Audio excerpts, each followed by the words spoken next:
ऐसी बातें जिनको बहुत कम ही लोग जानते हैं। नंबर 1, जब इजरायली मिस्र से वादा किए गए देश के लिए पलायन कर रहे थे, तब यहोवा ने इस्राएलियों को मार्ग दिखाने के लिए दिन को बादल के स्तंभ में और रात को उजियाला देने के लिए आग के स्तंभ में होकर उनके आगे आगे चले थे, जिससे कि इस्राएली दिन और रात बिना रुके चले थे।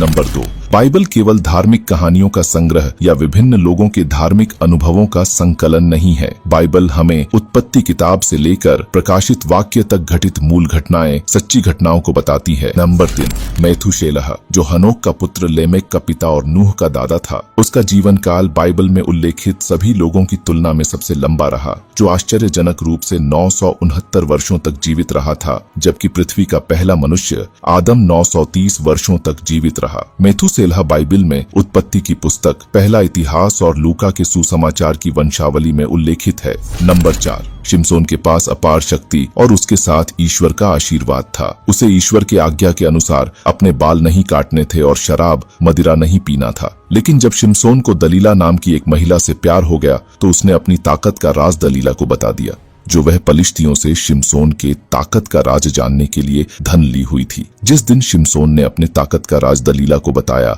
उसी रात को जब शिमशोन सो रहा था, तो दलीला ने उसके बाल काट दी, जिसे कि शिमशोन का बेसुमार ताकत चला गया। उसके बाद घात में बैठे पलिश्तियों ने शिमशोन को पकड़ लिया और उसे अंधा करके बंदी गृह में चक्की पीसने के लिए डाल दिया। नंबर 5, जैसे ही यीशु ने क्रूस पर प्राण छोड़ दिए, वैसे ही जोरदार भूकंप आया, पृथ्वी हिली, चट्टानें टूट के बिखर गईं और मंदिर का पर्दा ऊपर से नीचे तक फटकर 2 टुकड़े हो गया। भूकंप से कब्रें खुली और कब्रों में सोए हुए पवित्र लोगों के शव जी उठे। उनके जी उठने के बाद वे कब्रों से निकलकर पवित्र नगर को गए और नगर में बहुतों को दिखाई दिए। नगर में लोगों के आसपास जो कुछ हो रहा था, उन्हें देखकर लोग अत्यंत डर गए और कहे, सचमुच वह परमेश्वर का पुत्र था। नंबर 6, अधिकांश लोग यीशु की माता मरियम और उनके संसारिक पिता जोसेफ से परिचित हैं, लेकिन बहुत ही कम लोग जानते हैं कि बाइबल के नया नियम में यीशु के भाई बहनों का उल्लेख मत्ती अध्याय 13 वचन 55 से 56 और मार्कुस अध्याय 6 वचन 3 में हुआ है। बाइबल में यीशु के भाई बहनों का उल्लेख करते हुए लिखा हुआ है कि क्या ये मरियम का पुत्र और याकूब,